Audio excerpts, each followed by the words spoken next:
नमस्कार, the follow up में आप सभी का बहुत स्वागत है। मैं हूं सन्नी सारद और इस वक्त आप अपने स्क्रीन पर जो तस्वीर देख रहे हैं यह झारखंड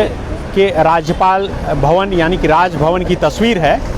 यह तस्वीर इसलिए हम दिखाने के लिए पहुंचे हैं क्योंकि अब से कुछ देर पहले यहां पर जेपीएससी यानी कि झारखंड पब्लिक सर्विस कमीशन के अध्यक्ष अमिताभ चौधरी को राज्यपाल ने तलब किया है और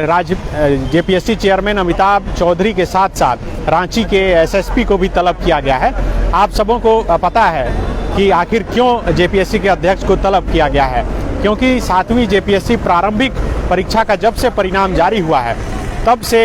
यह विवाद लगातार गहराता जा रहा है और बताया जा रहा है कि इस परीक्षा में धांधली हुई है। और यह धांधली तब निकल कर सामने आई जब प्रारंभिक परीक्षा का रिजल्ट, जो पीटी का रिजल्ट है, वह जारी हुआ और उसमें दिखाया गया कि सीरियल नंबर से अभ्यर्थी जो है पास किए गए हैं। आप सबों को यह भी पता है कि कल किस तरह से राज्य भर से जेपीएससी के अभ्यर्थी मोरहाबादी मैदान में जुटे थे और अभ्यर्थियों के साथ बीजेपी के कुछ विधायक भी थे और वे वहां से चलकर जेपीएससी कार्यालय पहुंचना चाहते थे, क्योंकि जेपीएससी के अध्यक्ष से मिलने का समय तय हुआ था 23 नवंबर दिन के 12 बजे। और जैसे ही वह तमाम अभ्यर्थी मोरहाबादी से निकलकर जेपीएससी कार्यालय की तरफ बढ़ रहे थे तभी रास्ते में रोककर उन पर लाठीचार्ज किया गया। और उसके बाद हालांकि जेपीएससी के अभ्यर्थी जेपीएससी के चेयरमैन से मुलाकात भी किए और उन्होंने आश्वस्त किया था कि 24 घंटे के अंदर वह कटअप लिस्ट जारी करेंगे और 4 दिनों के अंदर जो भी सबूत अभ्यर्थियों की तरफ से पेश किया गया है उन सबूत का वह जवाब देंगे।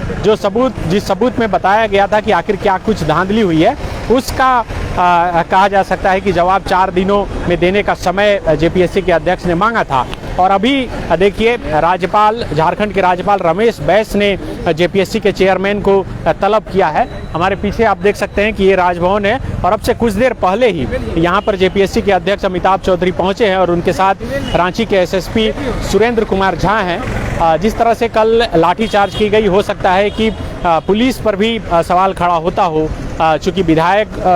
को भी लाठीचार्ज में लाठी का सामना करना पड़ा और यही वजह है कि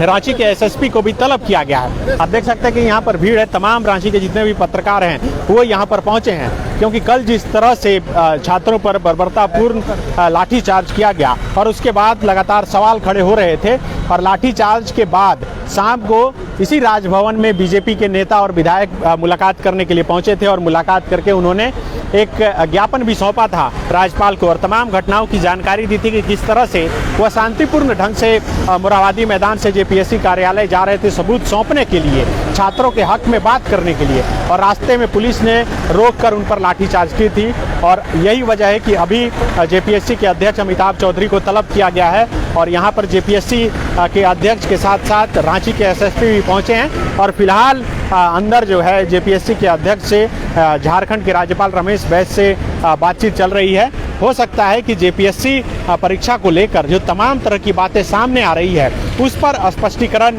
राज्यपाल जेपीएससी अध्यक्ष से ले रहे होंगे और इस स्पष्टीकरण के बाद हो सकता है कि राज्यपाल अपने तरफ से कुछ निर्देश भी दे दे। हालांकि जेपीएससी जो है एक स्वतंत्र बॉडी है, आयोग है और वो कुछ भी निर्णय लेने के लिए स्वतंत्र है, लेकिन जब इतनी बातें निकलकर सामने आ रही है लगातार कि किस तरह से परीक्षा में धांधली हो रही है, खास करके साहेबगंज और लोहरदगा और लातेहार के सेंटर में, और उन सेंटर में किस तरह से सीरियल नंबर से एक ही कमरे के छात्र इस परीक्षा में पास हुए हैं, तो फिर सवाल खड़ा होता है। और यही वजह है कि जेपीएससी के चेयरमैन को यहाँ पर तलब किया गया है। तो हम सभी अभी इंतजार कर रहे हैं कि जैसे ही यहाँ से जेपीएससी के अध्यक्ष बाहर निकलेंगे और उसके बाद उनसे हम लोग बात करेंगे और उनकी बात आप तक पहुँचाने की कोशिश करेंगे कि आखिर क्या कुछ बातें निकलकर सामने आई। हम आगे जाकर तस्वीर आपको दिखा रहे हैं कि किस तरह से यहाँ पर जेपीएससी के चेयरमैन अमिताभ चौधरी पहुंचे हैं और अमिताभ चौधरी के साथ साथ रांची के एसएसपी भी उनके साथ हैं, क्योंकि कल जिस तरह से लाठीचार्ज की घटना हुई और लाठीचार्ज में बीजेपी के विधायक भी पीटे गए हैं और जैसा कि उन्होंने बताया भी था और कहा भी था कि हेमंत सोरेन जो झारखंड के मुख्यमंत्री हैं उनके पास कितनी गोली है, वह गोली चलाकर दिखाए। और